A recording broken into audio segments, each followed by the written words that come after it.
pagsamba sa ating Diyos. Ano po? At ito'y sa pamamagitan po ng ating pakikinig, ng mga salita ng ating Panginoon. Tandaan natin, yung pagsambang ginagawa natin kanina, mga ekspresyon po yun ng pagsamba. Pero alam nyo, ang tunay na pagsamba sa Diyos ay yung sumusunod tayo sa kanyang mga salita. Kaya kailangan po talaga natin, kasi yung pagpupuri, utos lang po yan ng Diyos. Napurihin siya, sambahin siya, at higit sa lahat, yung ating buhay, ay atin pong maiayon doon po sa kalooban po ng ating Panginoon. At siyempre, ito sa pamamagitan po ng pakikinig ng mga salita ng Diyos. At pangungunahan tayo ni Elder Ray sa pag-aaral po ng salita ng Panginoon.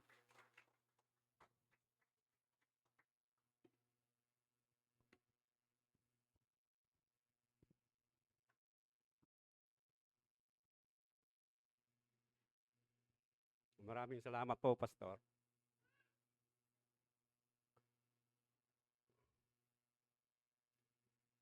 Magandang umaga po sa inyong lahat. Purihin po ang Panginoon at tayo po ay muling nagsama-sama na naman upang mag-aral ng kanyang mga salita. Ang atin pong pag-aaralan sa araw na ito ay nararanasan po nating lahat. Iba na boses ko. Masigami po, nararanasan namin ito. Ang atin pong pag-aaralan sa umagang ito ay tungkol sa espiritualidad at mga pagsubok. Ang isa po sa pinakamahirap na bahagi ng buhay Kristiyano ay ang katotohanan na ang pagiging tagasunod ni Kristo ay hindi garantiya na hindi na po tayo makakaranas ng mga pagsubok at kahirapan. Amen po? Ang buhay ng bawat mananampalataya ay hindi po exempted sa mga pagsubok na dinadanas ng lahat ng tao dito sa mundo. Pangkaraniwan sa buhay na kapag dumaranas ng pagsubok ay halos pasan na natin ang daigdig. Hindi natin alam ang gagawin, masolusyonan lamang ang ating mga problema. At ilan nga po sa mga halimbawa ng mga pagsubok na ito ay ang mga tungkol sa pinansyal na aspeto, yung mga hindi pag-prosper ng mga negosyo, yung mga relasyon sa pamilya, relasyon sa mga magulang, relasyon sa mga anak, tungkol sa mga sakit, at marami pa pong iba. Walang sino man sa atin ang hindi dumadanas ng mga sufferings o pagsubok. At tandaan po natin na ang buhay ay isang serye ng pagsubok. Ibig sabihin, sa tuwing malalampasan natin ang isang pagsubok, ay meron namang naghihintay na kasunod. Di po ba? Minsan nga po ay hindi pa tapos yung isa, may dumarating na naman. Nagkakasabay-sabay po itong kung dumating. Nangyayari po ba ito sa atin? Amen. Kaya nga po minsan nagtatanong na tayo sa Diyos kung wala na bang katapusan ang mga paghihirap na ito? Wala na bang katapusan ang mga pagsubok na ito? Ang mga problemang ito? Ang mga pagsubok na ito, ang lahat ng pagsubok, malaki man o maliit, ay mahalaga po sa prosesong inihahanda ng Diyos. Minsan ay iniisip na natin kung tunay na iniibig nga ba tayo ng Diyos ay aalisin niya na sa atin o hindi niya hahayaang mangyari ito sa atin. Hindi ba't ang pagmamahal ay nangangahulugan na nais niya tayong mabuhay ng maginhawa at komportable na gaya ng nais natin sa ating mga pamilya? Ngunit hindi po ganon. Malinaw na itinuturo sa atin ng salita ng Diyos na iniibig niya ang kanyang mga anak at sa lahat ng bagay ay ang Diyos ang gumagawang kasama ang mga nagmamahal sa Kanya. Ang mga tinawag ayon sa Kanyang panukala, para saan po? Para sa kanilang ikabubuti. Ayon po yan sa Roma 8 verse 28. Ang paghihirap ang siya nagtuturo sa atin ng maraming bagay tungkol sa Diyos. Kung gugustuhin ng Diyos ay maari niyang ilayo ang lahat ng na sino mula sa kapahamakan at paghihirap. Sana ay hindi na niya hinayaang makulong si Jose sa bintang ng asawa ni Potifar. Sana ay hindi rin niya pinahintulutang mahihagis si Daniel sa kulungan ng mga leon. Sana ay hindi rin nakulong si Pablo dahil sa pangangaral ng kanyang mga salita. Hinayaan ng Diyos na mangyari ang bawat pagsubok at ang resulta ay lalong napalapit sa Kanya ang mga dumanas na mga ito. Kaya nga po, at ang paghihirap sa ating buhay at ang mga ito ay bahagi ng paggawa niya sa lahat ng bagay para sa ating ikabubuti. Kaya nga po para sa mga mananampalataya ay may mabuting layunin ang Diyos sa kabila ng mga pagsubok at kahirapan. May napakagandang aral po tayong mababasa sa Biblia na nagsasabi kung bakit at ano ang mga pag-uugali natin sa oras na tayo ay nasa ganitong kalagayan o dumalanas ng pagsubok at kahirapan. Inuulit ko po, hindi po exempted ang mga mananampalataya sa pagsubok at kahirapan. Ang magandang assurance po na mayroon tayo ay tapat ang Diyos at tutulungan niya tayong mapagtagumpayan ang mga pagsubok na ito. Amen? So ang pamagat po ng pag-aaralan natin ngayon ay espiritualidad at mga pagsubok na mababasa natin sa Hebreo 11, talatang 13. Ang sabo po dito, silang lahat ay namatay na may pananampalataya sa Diyos. Hindi nila nakamtan ang mga pinangako ng Diyos, ngunit natanaw nila yon mula sa malayo. Kinilala nilang sila'y mga dayuhan lamang at nangingibang bayan dito sa lupa. Ang tinutukoy po dito ay ang mga tao sa lumang tipan na nagpakita ng pananampalataya sa Diyos. Katulad ni Abel na naghandog ng mas mabuting hain kaysa hinandog ng kanyang kapatid na si Cain. Si Enoch naman naging kalugod-lugod sa Diyos ay hindi siya namatay. Nilipat lang siya sa kabilang buhay. Si Noe na pinakinggan ang babala ng Diyos bagamat hindi pa niya nakikita ang mga bagay na mangyayari. Si Abraham na sumunod sa Diyos nang papuntahin siya sa lupang ipinangako bagamat hindi niya alam kung saan siya paroroon. Si Sarah na bagamat matanda na ay nunood ng Diyos na magkaanak. Ito ay isang paalaala ng kahalagaan ng pananampalataya sa ating paglakad bilang mga Kristiyano. Hinihikayat tayong mga mananampalataya na manatiling matatag sa ating pananampalataya kahit nasa gitna ng mga pagsubok at naghihintay sa katuparan ng pangako ng Diyos. Ang mga halimbawa sa lumang tipan ay nagsisilbing pinagmulan ng inspirasyon at pampatibay loob para sa lahat ng mananampalataya. Ito ay nagpapaalala sa atin na mamuhay bilang mga dayuhan sa mundong ito na may matatag na pag-asa at pagtitiwala sa makalangit na pangako ng Diyos. Ang mundo po ay hindi natin tunay na tahanan. Ang ating buhay dito sa lupa ay pansamantala lamang para tayong mga usok na sandali ay nawawala. Ang ating paglalakbay ay nangangailangan ng pananampalataya. Ang paglalakbay tungo sa ating tunay na tahanan sa langit ay hindi po madali. Kailangan natin ng pananampalataya upang mapagtagumpayan ang mga pagsubok at paghihirap. Ang sabi po dito, ang hindi napapanahong pagkawala ng isang mahal sa buhay, hindi nakuhang promosyon dahil sa hindi patas na amo, pagkawala ng pabor dahil sa katapatan, bigong negosyo, bigong puso, aksidente, pangalipusta at pag-uusig at iba pa, kasakitan. Lahat ng ito ay nagdadala sa atin sa ganap na pananampalataya at katapatan sa Diyos. Paano tayo maniniwala sa isang Diyos na nagpapahintulot sa masasamang bagay sa buhay ng mabubuting tao? Gaano katapat ang Diyos sa atin? Kung siya ay tapat at mabuti, bakit niya pinahihintulutang mangyari sa atin ang masasamang bagay? Yan po ang mga karaniwang katanungan natin kapag dumadanas tayo ng mga pagsubok. Di po ba?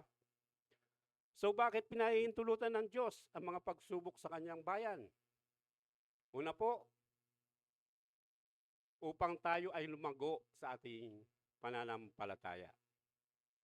Ayon po sa Hebreo 11, talatang 17 hanggang 19, sabi po dito, nang subukin ng Diyos si Abraham, pananampalataya din ang nag-udyok sa kanya na ialay si Isaac bilang handog sa Diyos. Buong puso niyang inihandog ang kaisa-isa niyang anak. Gayong ipinangako sa kanya ng Diyos na kay Isaac magmumula ang magiging lahi niya. Naniwala siya na kaya ng Diyos na bumuhay ng patay. Kaya't sa patalinhagang pangungusap na ibalik nga sa kanya si Isaac mula sa mga patay. Pinahihintulutan ng Diyos o minsan ay ninanais niya ang mga bagay na hindi natin gusto upang ilantad ang ating pananampalataya. Sinusubok niya ang ating pananampalataya hindi dahil hindi niya alam kung saan tayo nakasalig, kundi tayo mismo ang hindi nakakaalam nito. So ano ang layunin ng pagsubok ng Diyos? Una po, upang matapat nating makita ang antas ng ating pananampalataya. Si Abraham ay umasa sa kanyang sariling lakas noong una nang ang mga nangyayari ay hindi ayon sa kanyang mga hangarin at takda. Ang pangyayaring ito ay nagpapakita ng higit niyang pag-unlad sa pananampalataya. Tinawag po ng Diyos si Abraham upang lisanin ang kanyang bayan at pumunta sa bayang ituturo sa kanya ng Diyos. Pinangakuan siya ng Diyos na pararamihin ang kanyang mga anak at apo at gagawin silang isang malaking bansa. Sinabi pa ng Diyos na pagpapalain siya at gagawin dakila ang kanyang pangalan.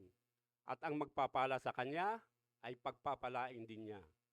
At ang susumpa sa kanya ay susumpain din ng Diyos. At sa pamamagitan niya ay ang lahat ng bansa ay pagpapalain ng Diyos.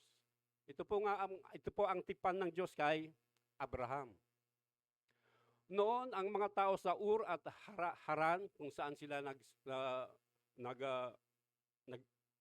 tumira, ay sumasamba po sa mga Diyos-Diyosan. Kaya tinawag ng Diyos si Abraham mula sa isang paganong kultura. Ngunit kinilala niya ang tawag ni Yahweh at buong puso sumunod nang walang pag-aalinlangan. May kahinaan din po si Abraham. Tulad nga po nung pagsisinungaling niya tungkol sa relasyon niya kay Sarah, sa kanyang asawa, para protektahan ang kanyang sarili sa potensyal na panganib. Nangyari po ito nang magkaroon ng matinding taggutom, kaya pumunta sila sa lupain ng Ehipto. At natakot siyang patayin kung malalaman nila na asawa niya si Sarah. Kaya kinuha ang asawa ng Faraon si Sarah, at dahil dito ay nagalit si Yahweh kay Faraon, kaya't siya at ang buong palasyo ay nagdanas ng katakot-takot na karamdaman. Kaya nagalit ang Faraon at pinaalis po sina Abraham at ang kanyang mga kasama doon sa Ehipto. Alam din natin ang naranasang pagkainip. Yung pagkainip nila, silang mag-asawa dahil sa hindi nila pagkakaroon ng anak. Kaya pumayag si Abraham na sa mungkahi ni Sarah na sipingan ang aliping si Hagar. Ito ay nagpapakita sa atin ng kahangalan ng pagtatangkang ilagay sa ating mga sariling kamay ang katuparan ng pangako ng Diyos. Ipinangako ng Diyos kay kina Abraham at Sarah ang isang anak. Ngunit dahil sa kanilang pagkainip, ay gumawa sila ng hindi naaayon sa pinag-uutos ng Diyos. At ano po ang naging konsekwensya ng kanilang ginawa? nagkaroon po ng awayan sa pagitan ni Hagar at Sarah at kalaunan ay sa pagitan ni Isaac at Ismael na anak ni Hagar. Ang mga ina po ni Ismael ay naging mortal na kaaway ng bayan ng Diyos at ito po ay nagpapatuloy hanggang ngayon sa kasalukuyan sa awayan sa pagitan ng Israel at ang mga Muslim. Galing po kasi sa lahi ni Ismael ang mga Muslim. Hindi natin kayang tuparin ang kalooban ng Diyos sa ating sariling lakas. Ang ating mga pagsisikap ay tiyak na magiging dahilan ng mga problema na hindi natin kayang lutasin. Kung ipinangako sa atin ng Diyos ang isang bagay, dapat maging tapat tayo magtiyaga at maghintay para sa Kanya, para sa Kanyang pagganap sa mga pangakong yun, sa Kanyang itinakdang panahon. Ano pa po? Yung pangalawa, upang makita natin ang Diyos ay mapagkakatiwalaan. Dahil nagtiwala si Abraham sa Diyos, nakilala niya ang Diyos bilang Yahweh Jireh. Sa English po ay Jehovah Jireh, Diyos na nagkakaloob. Dito po dahil nagtiwala si Abraham sa Diyos, ay agad sumunod siyang ng utusan ng Diyos na ihandog si Isaac. Walang pag-aalinlangan na sumunod siya, kahit masakit ito sa kanya. Biro mo, matagal siya naghintay para magkaroon ng anak. At ang Diyos mismo ang nangako sa kanya at nagbigay sa kanya ang kukuha pa nito. Pero mas malaki po ang pananampalataya ni Abraham kaysa kanyang pag-ibig sa kanyang anak. Di po ba? Nakita niyo po dito. Mas malaki ang pananampalataya ni Abraham sa Diyos kaysa pag-ibig niya sa kanyang anak. At nagtiwala siya sa Diyos na kaya niyang buhayin si Isaac kahit patayin niya ito. Kahit natuloy yung paghahandog na yon, kahit namatay si Isaac, nagtitiwala pa rin si Abraham na kayang buhayin ng Diyos si Isaac at maibalik sa kanya. Amen po? Ayon po sa Matthew 26 verse 31 to 35, sabi po dito, sinabi ni Jesus sa kanila, sa gabing ito, ako'y iiwan ninyong lahat, gaya ng sinasabi sa kasulatan. Papatayin ko ang pastol at magkakawatak-watak ang mga tupa. Ngunit pagkatapos na ako'y muling mabuhay, mauuna ako sa inyo sa Galilea. Sumagot si Pedro, kahit na po kayo iwan ng lahat, hindi ko kayo iiwan. Sumagot si Jesus, tandaan mo sa gabi ring ito, bago tumilaok ang manok, 3 beses mo akong ikakaila. Ngunit matigas na sinabi ni Pedro, kahit na ako'y patayin kasama ninyo, hindi ko kayo ikakaila. Ganon din ang sinabi ng lahat ng alagad. Mahal ni Pedro ang Panginoong Hesus at naniwala siya na handa niyang tiisin ang anuman para sa Panginoon. Ngunit di pa niya ito tanto sa oras na yon at alam ng Panginoong Hesus. Subalit siya ay lubos na nagpakumbaba at walang pag-aalinlangan sa kanyang pagpapanumbalik. Mababasa po natin yan sa John 21 verse 15 to 19. Ito po yung tinanong ng Panginoong Hesus si Simon Pedro kung mahal niya siya. Kung mahal siya ni Simon ng 3 beses. Nilantad siya ng Diyos at natutunan niyang magtiwala sa Panginoon nang higit pa sa kanyang sarili. Sa kabaligtaran, si Judas, si Demas at marami pang iba ay nabigo nang sila ay nalantad sa mga pagsubok at nawasak ang kanilang pananampalataya. Si Judas po na isa sa mga apostol ay nabigo dahil sa pagkakadulo niya sa Panginoong Hesus sa halagang 30 pirasong pilak. Si Demas naman po ay isang kamanggagawa ni Apostol Pablo na mas inibig ang material na bagay at makasanlibot ang mga kaluguran kaysa mga espiritual na bagay. Sila ay mga nabigo nang sila ay subukin at nawasak ang kanilang pananampalataya. Ang pangyayaring ito ay ang mga pangyayaring ito ay isinasabuhay pa rin ngayon ng mga taong pinipili ang pansamantalang mga benepisyo ng mundong ito kaysa sa walang hanggang kayamanan. Ipinakikita lamang po dito na ang nakaraang paglilingkod ay hindi garantiya ng katapatan sa hinaharap. Dapat tayong umasa sa Panginoon sa tuwing tayo ay dumadanas ng mga pagsubok. Ipinahihintulot ng Diyos na mangyari ang mahirap at maging ang masasamang bagay para lumago ang ating pananampalataya at pagtitiwala sa Kanya. Ang tamang tugon kapag nagkamali ay hindi ang paglayo sa Diyos, kundi ang paglapit sa Kanya. Dahil ito ang layunin niya. Ito ang layunin niya para sa gayong pangyayari. So, pangalawa po, bakit pinahihintulutan ng Diyos ang mga pagsubok sa Kanyang bayan? Upang tayo ay ihanda para magamit sa paglilingkod sa Diyos. Ayon po sa Lucas 22:31 hanggang 34, sabi po dito, Simon, Simon, hiniling ni Satanas na subukin kayo tulad sa pag-aalis ng ipa sa mga trigo. Subalit idinalangin kita. Ang Panginoong Hesus po ang nagsasalita dito. Subalit idinalangin kita upang huwag manghina ang iyong pananampalataya. At kapag nagbalik loob ka na, patatagin mo ang iyong mga kapatid. Sumagot si Pedro, Panginoon, handa po akong mabilanggo at mamatay na kasama ninyo. Ngunit sinabi ni Jesus, Pedro, tandaan mo ito, bago tumilaok ang manok sa araw na ito ay 3 beses mo akong ikakaila. Ipinahintulot ng Diyos ang mga kasakitan sa mabubuting tao upang ihanda sila sa higit na mahalagang gawain.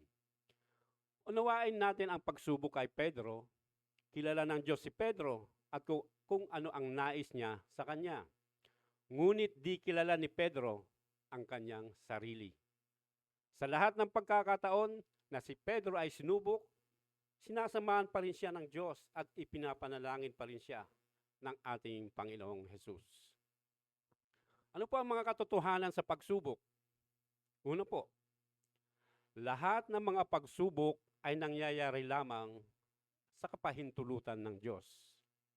May mga pagkakataon na hinihiling o minumungkay ng Satanas na subukin tayo, gayon pa may ito'y nagaganap sa kapahintulutan lamang ng Diyos at meron din namang galing sa Diyos mismo. Tingnan po natin dito sa Job 8-11. Ito po yung pagsubok sa kapahintulutan ng Diyos. Sabi po dito, napansin mo ba ang lingkod kong si Job? Tanong ni Yahweh. Wala siyang katulad sa daigdig. Mabuti siyang tao, sumasamba sa akin at umiiwas sa masamang gawain. Dugtong pa ni Yahweh.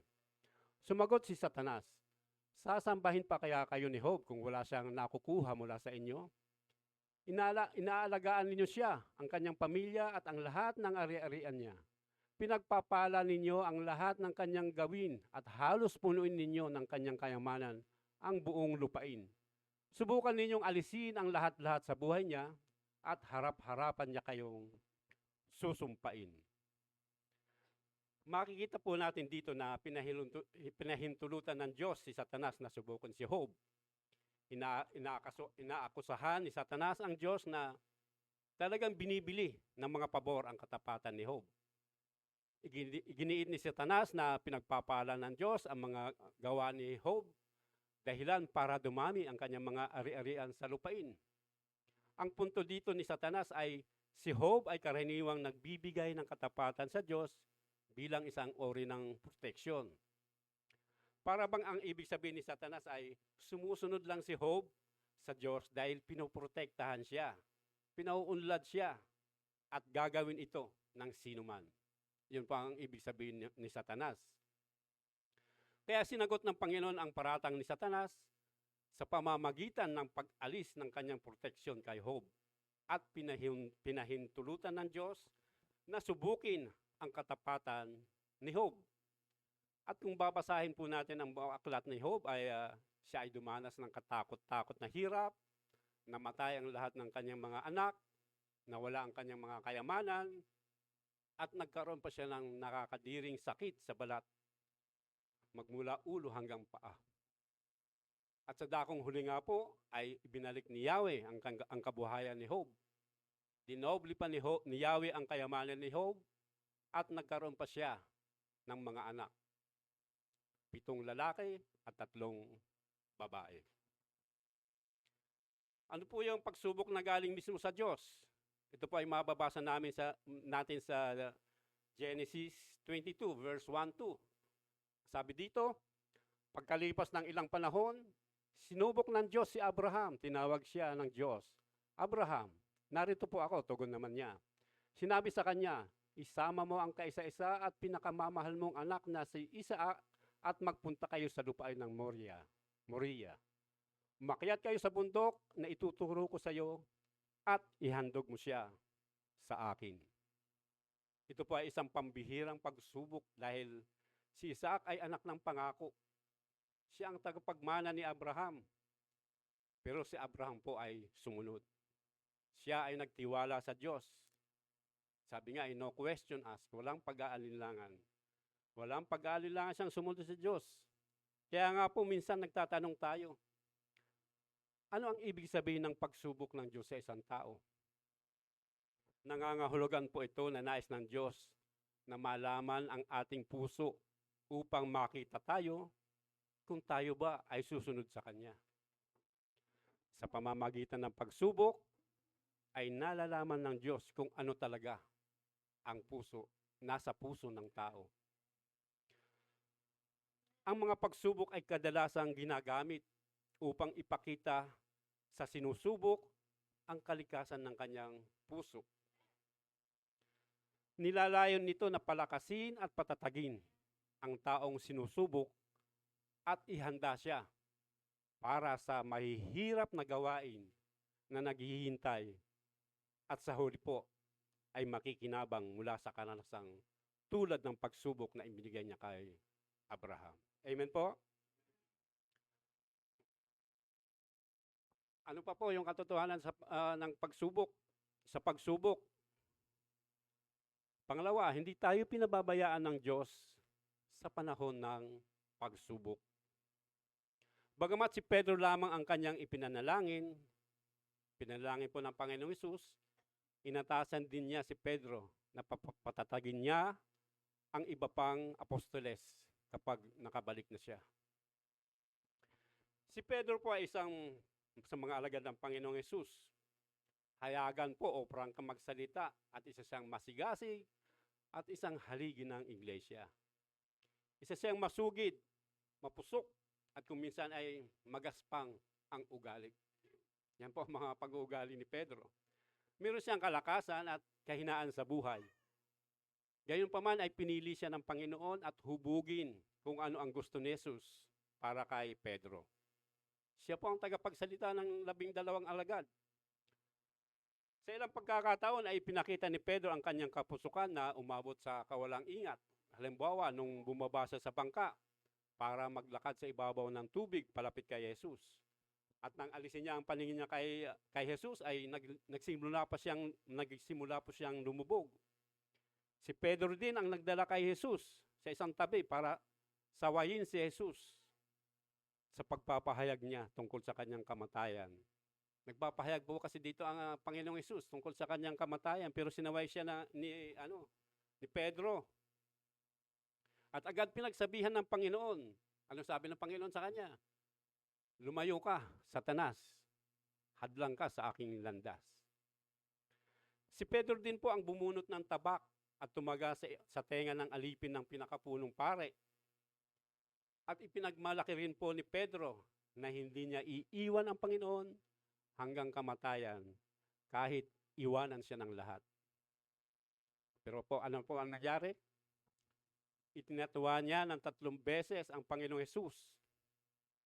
Sa kabila ng mga nangyari kay Pedro ay nanatili po ang Panginoong Hesus na mapagmahal na Diyos at tapat na gabay.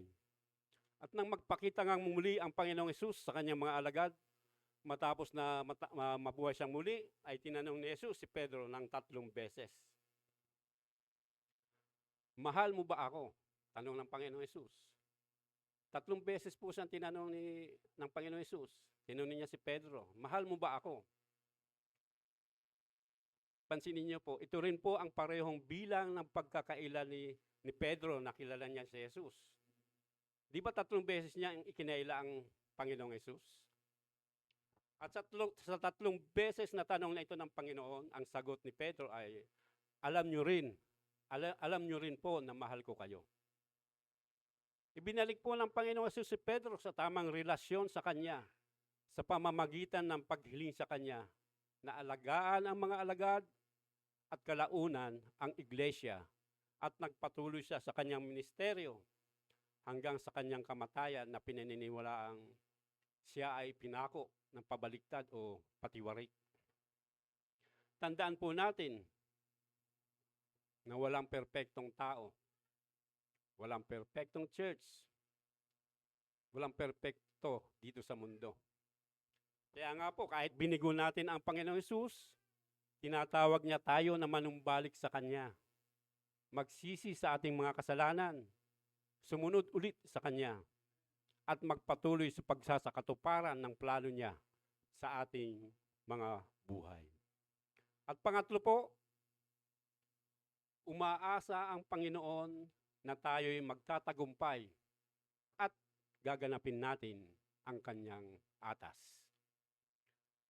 Sa kabila ng mga pagsubok na nararanasan natin, ay umaasa po ang Panginoon na tayo ay magtatagumpay at patuloy nating susundin ang Kanyang mga utos at masunod ang Kanyang kalooban sa ating buhay. Mamuhay na may kabanalan at kalugod-lugod sa Diyos. Kaya ano po ang dapat natin gawin? Patuloy po tayong dumalo sa mga gawain. Patuloy tayong magsama-sama bilang magkakapatid upang magpalakasan, magtulungan, magpanalanginan. Patuloy tayong makibahagi sa banal na hapunan bilang pag-alaala sa ginawang pagliligtas ng Panginoong Hesus sa atin. Ipagpatuloy natin ang pagpapahayag ng mabuting balita tulad ng ipinag-uutos niya sa atin na humayo at gawing alagad niya ang lahat ng bansa. Bautismuhan sila sa pangalan ng Ama, ng Anak, at ng Espiritu Santo, at turuang sumunod sa lahat ng ipinag-uutos niya. Ito po ang dakilang utos ng Panginoon. Dapat po, lagi tayong sumusunod sa kalooban ng ating Panginoon sa lahat ng sitwasyon ng ating mga buhay. Inihahanda ng Diyos ang mga gagamitin niya sa pamamagitan ng iba't ibang pagsubok. Lahat ng taong ginamit ng Diyos ay sinubok. Makatarungang sabihin na sa ganitong antas tayo nagtagumpay sa iba't ibang pagsubok sa buhay at sa antas ding yon tayo magagamit ng Diyos. Kahit si Adan ay sinubok sa kanyang pagsunod, ngunit siya ay nabigo na sundin ang Diyos sa pinakapangunahing atas sa kanya. Maaaring ang kawalan ng mas malalim na pagsubok sa buhay ng mga Kristiyano ay tanda hindi ng tagumpay kundi ng kabiguan sa pagsunod sa Diyos. Hindi sila sinusubok ng Diyos dahil hindi niya sila magagamit. Hindi po natin alam kung ano ang inilaan ng Diyos para sa bawat isa sa atin. Ang alam lang natin ay dapat tayo magtiwala at sumunod sa Kanya, lalo na sa panahon ng pagsubok. Doon lamang tayo makatitiyak na anuman ang mangyari ay igaganap ng Diyos ang Kanyang layunin. At pangatlo po, bakit pinahintulutan ng Diyos ang mga pagsubok sa Kanyang bayan? Upang maparangalan ang Diyos. Sabi po dito sa 1 Pedro 4:16 hanggang 19, ngunit kung kayo magdusa dahil sa pagiging Kristiyano, huwag niyong ikahiya ito. Sa halip, magpasalamat kayo sa Diyos sapagkat taglay niyo ang pangalan ni Kristo. Dumating na ang panahon ng paghuhukom at ito'y magsisimula sa mga bayan ng Diyos. At kung sa atin ito magsisimula, ano kaya magiging wakas ng mga hindi sumusunod sa magandang balita ng Diyos? Tulad ng sinasabi sa kasulatan, kung ang taong matuwid ay napakahirap maligtas, ang di kumikilala sa Diyos, paano pa maliligtas? Kaya nga ang mga naghihirap dahil sa kalooban ng Diyos ay dapat magtiwala sa lumikha at magpatuloy sa paggawa ng mabuti. Ang Diyos ay laging tapat sa kanyang pangako. Huwag po nating ikahiya na tayo ay na kay Kristo. Huwag nating ikahiya na tayo ay tagasunod niya. Huwag nating ikahiya na tayo ay Kristiyano. Nung panahon ni na Apostol Pedro, ang salitang Kristiyano ay parang negatibo ang tingin sa kanila ng mga hindi Kristiyano. Kaya parang sinasabi dito ni Pedro na gusto nila kayong ipahiya, pero huwag niyong ikahiya ang pagiging Kristiyano. Huwag yuyuko ang ulo ninyo sa kahihiyan. At ano ang dapat gawin? Sa halip, itaas ang pangalan ni Kristo. Sa panahong ipinapahiya tayo, sa panahong nakakaranas tayo ng mga pagsubok, ay gamitin natin ang oportunidad o pagkakataon para bigyang papuri at karangalan ang Diyos. Nabubuhay tayo dahil sa kaluwalhatian ng Diyos. Ang ating iglesia ay para sa kaluwalhatian ng Diyos, para maipakita natin sa mundo na wala nang ibang karapat-dapat sa ating pagsamba, wala nang ibang karapat-dapat sa ating pag-asa, sa ating kagalakan, maliban po sa Diyos. Gamitin natin ang mga pagsubok para maparanlangan ang Diyos dahil sa kanyang kaluwalhatian. Dahil nang tayo ay mabautismuhan sa pangalan ng Ama at ng Anak at ng Espiritu Santo, ay dala-dala na natin ang pangalang yan, ang pangalang 3-in-1 God. At sa pamamagitan din ng pagsubok, ay dahil din sa pagdisiplina ng Diyos sa atin. Sabi po sa verse 18, kung ang matuwid ay hindi maligtas, ano kaya ang kahihinatnan ng mga makasalanan at di kumilala sa Diyos? Ang paghatol sa atin ngayon dahil sa mga pagsubok ay hindi parusa. Inako na ng Panginoon Hesus ang parusang para sa atin sa pamamagitan ng kanyang kamatayan sa krus. Amen? Kaya bakit natin ikahihiya ang nangyayari sa atin na dumadanas tayo ng mga pagsubok? Ito ang panahon na sabihin natin, God is good, kahit hindi maganda ang nangyayari sa buhay natin. God is good all the time. Amen. Para sa atin na mga hinirang ng Diyos, dahil sa pagtanggap natin sa Panginoong Hesus, ay darating din po ang panahon na matatapos din ang pagsubok natin sa buhay. Pero sa mga unbelievers, sa mga makasalanan, sa mga hindi sumusunod sa magandang balita ng Diyos, ay terrible po ang mangyayari sa kanila pagdating ng paghuhukom. Sabi nga po sa 2 Thessalonians 1:8-9, parurusahan ang lahat ng hindi kumilala sa Diyos.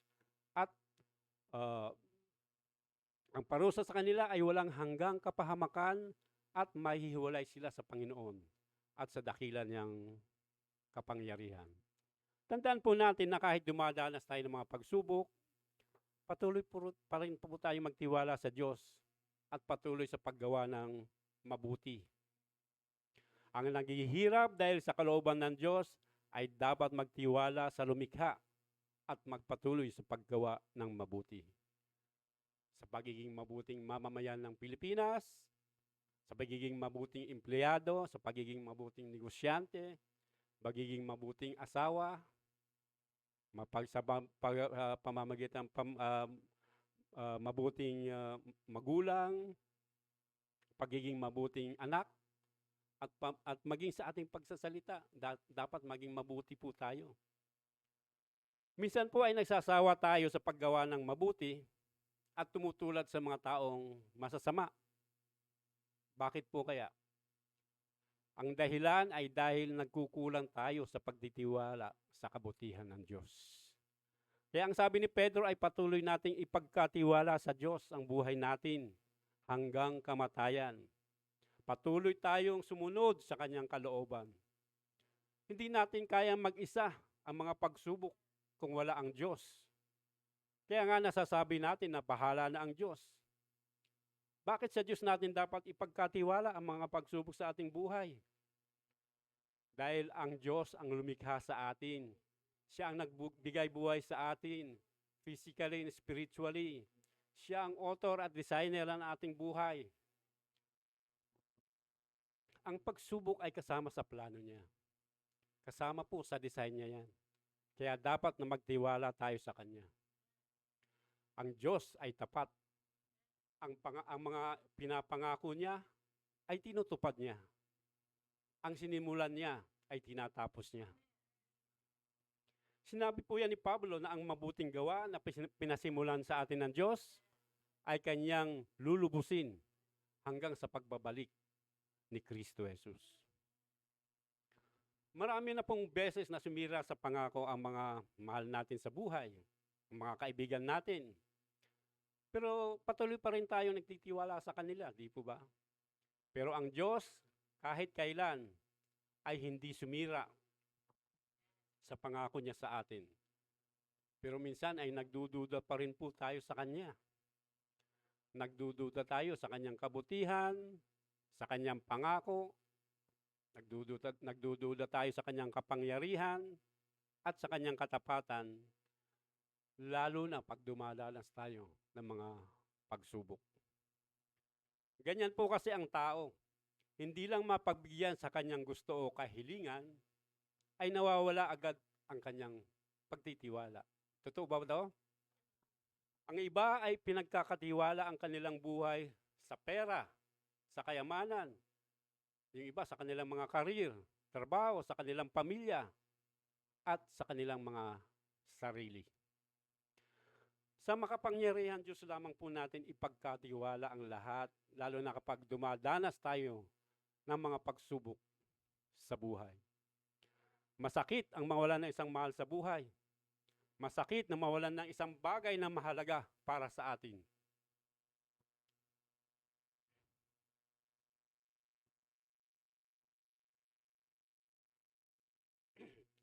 Suffering is painful, pero ito ang paraan ng Diyos para ihayag o ilantad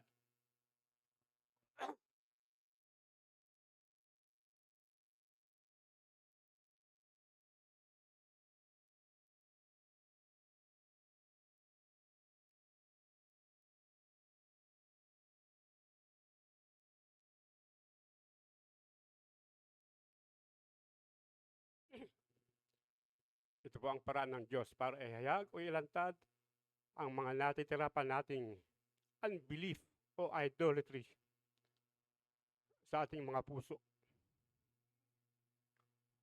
Para mapalitan ito ng lubos na pagtitiwala. Yung pagtitiwala sa Diyos lamang.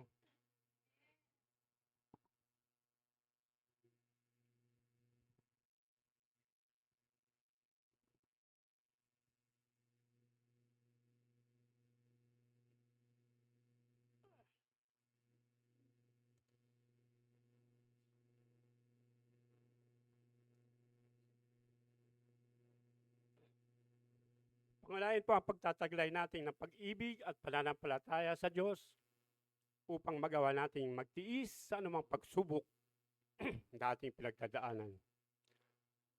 Tingnan po natin yung mga halimbawa na ipinakitang pagtitiis ng mga unang naglingkod sa Diyos. Ang kanilang ipinakitang pag-ibig, pananampalataya sa Diyos upang magawa nating magtiis sa anumang pagsubok na ating pinagdadaanan. Sabi nga po ni Apostol Santiago, mga kapatid, tularan ninyo ang mga propetang nagsalita sa ngalan ng Panginoon. Buong tiyaga silang nagtiis ng kahirapan. Sinasabi nating mapalad ang mga nagtsatsaga at nagtitiis. Narinig na ninyo ang pagtitiis ni Job at ang ginawa sa kanya ng Panginoon sa bandang huli. Ito'y nagpapakilalang mabuti at mahabagin ng Diyos. Kaya nga po, upang lubos na magtagumpay, kinakailangan natin ang palagiang pakikipag-ugnayan sa Diyos. sa pamamagitan ng pananalangin. Lagi tayong manalangin at lumapit sa Diyos upang humingi sa Kanyang tulong. Lagi rin tayong magbasa ng Biblia at pagbulay-bulayan ang Kanyang mga salita. At patuloy na dumalo sa mga gawaing katulad nito at ipamuhay ang mga salitang napakinggan at tinanggap. Ang nagpapatuloy sa pagsamba at masiglang paglilingkod sa Diyos, ang lubos na nagtitiwala sa Kanya. Huwag tayong magpabaya at magkaroon ng tiwala sa ating Diyos na buhay, anuman ang ating mga pinagdadaan ng mga pagsubok upang maparangalan natin ang Diyos. Amen po? Sinusubok tayo ng Diyos, hindi lamang para lumago.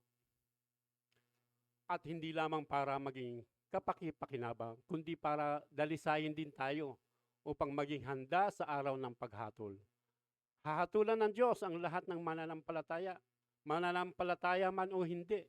Igaganap ito ng Diyos sa pamamagitan ng pagsubok at pagdidisiplina o maging pagpaparusa. Ang buhay natin dito sa lupa ay pansamantala lamang. Tayo ay dumaraan lamang. Nais ng Diyos na ang buhay natin dito sa lupa ay paghahanda para sa buhay na darating. Ang ating mga pagsisikap ay hindi dapat nakataon sa yaman o hirap, tagumpay o kabiguan na ayon sa pamantayan ng mundo. Ang ating higit na pagsikapan ay ang panatilihin ang pananampalataya at pagsunod sa ating tapat na Diyos. Ayan po. So, bakit pinahintulutan ng Diyos ang mga pagsubok sa Kanyang bayan? Una po, upang tayo ay lumago sa ating pananampalataya. Pangalawa, upang tayo ay handa para magamit sa paglilingkod sa Diyos. At pangatlo, upang maparangalan ang Diyos. At sa ating pagtatapos, sinusubok ng Diyos ang lahat ng nininiwala sa Kanya. Ang ilan ay bahagya lamang sinubok at mahigpit naman sa iba. Ito ay ayon lagi sa kanyang sariling mga layunin para sa kanilang buhay. Isa sa mga pinakamahigpit na sinubok na tao sa Biblia ay si Job, na wala ang kanyang mga ari-arian, ang kanyang pamilya at ang kanyang kalusugan. Nang siya ay sinubok, ang kanyang mga kaibigan ay nagmungkahi ng ilang mga dahilan at mga formula para sa kanyang suliranin. Ibinungkahi pa ng kanyang asawa na sumpain niya ang Diyos upang patayin na siya nito. Gayunpaman, si Job ay nanatiling tapat sa Diyos. Gaya ng mga kaibigan niya, hindi niya maintindihan pero tiniis niya. Ang tanging hiling niya ay mga tuwira ng Diyos sa kanya sa mga sanhi ng kanyang pagdurusa, ngunit hindi man lang ito pinagbigyan ng Diyos. Gayunpaman, sa wakas nakilala niya at nagtiwala sa Diyos ng mas malalim. Hindi pa rin niya naiintindihan, ngunit natutunan niya na ang Diyos ay tapat at mapagkakatiwalaan sa lahat, maging sa ating buhay. Dumaranas tayo ng kasakitan dahil may layunin ng Diyos. Sinusubok niya ang ating pananampalataya upang tayo lumago. Sinusubok niya tayo upang hihanda para sa higit na paglilingkod. Sinusubok din niya tayo upang tayo dalisayin at upang maparangalan ang Diyos. Amen. Sa lahat ng ito, hindi siya nagpaliwanag o humingi ng tawad. Inaasahan niya na magtitiwala tayo sa Kanya at sa Kanyang katapatan at sundin siya. Kapag ginawa natin ito, iniaangkin ng Diyos ang ating buhay at ginagamit tayo para sa Kanyang sariling kaluwalhatian. Amen? Maraming salamat po at mawa ay may natutunan po tayo sa ating napag-aralan. Maging matatag po tayo, paalaala lang po, maging matatag tayo lagi po tayo maging matatag sa tuwing tayo dumaranas ng mga pagsubok at paghihirap sa ating mga buhay.